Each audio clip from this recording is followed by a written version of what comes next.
All right, yesterday I talked about Jorge Masvidal possibly fighting Leon Edwards. Well, that's one fight I'd like to see. The other fight I'd like to see is Tony Ferguson versus Nate Diaz.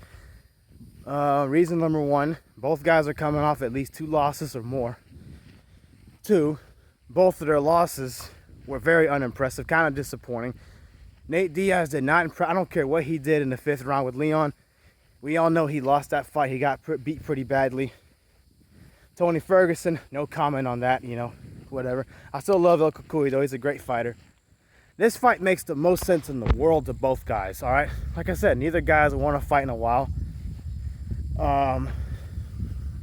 Both are highly respected.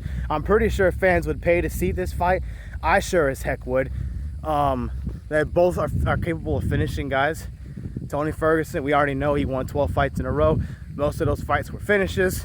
Nate Diaz, he shook up the world 5 years ago when he submitted Conor McGregor.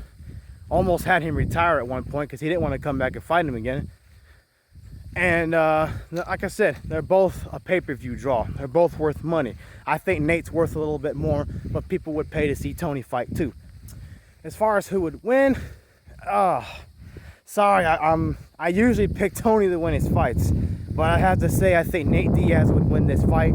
I think he would edge it out, a decision, or he'll get a 4th or 5th round. If it's a 5-round fight, if it's a 3-round fight, he'll get a 3rd round TKO over Tony Ferguson because he always brings pressure. He's always going forward. Tony does too, but the problem is Tony's obviously gone downhill a lot. And I hate to say that because, again, I'm a huge fan of Tony Ferguson. I've been watching him since he won The Ultimate Fighter, which was about 10, 11 years ago. So I just think Nate has a little bit more left in the tank than he does. I don't think he's a better fighter than Tony. If Tony was in his prime, this fight would still be a decent fight, but I think Tony would eat him up pretty badly. But Tony's not the same anymore. I'm just being honest. You know, I hate having to say that. Now, if they actually fight, or if Tony fights again and wins pretty decisively, I'm going to look pretty stupid. But as we all know, usually I'm right about my predictions on this channel.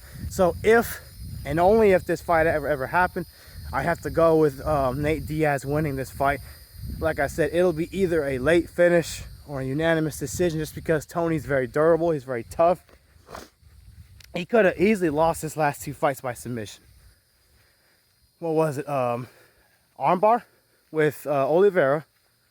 Speaking of Oliveira, I'll talk about him real soon, who I think he should fight first. And he got heel hooked by Beneil Dariush. I can't say his name right. He's a good fighter, by the way. But yeah, I think that fight would sell. It's a big draw for the UFC. It would certainly at least be a co-main event on a pay-per-view. So, but I got Diaz.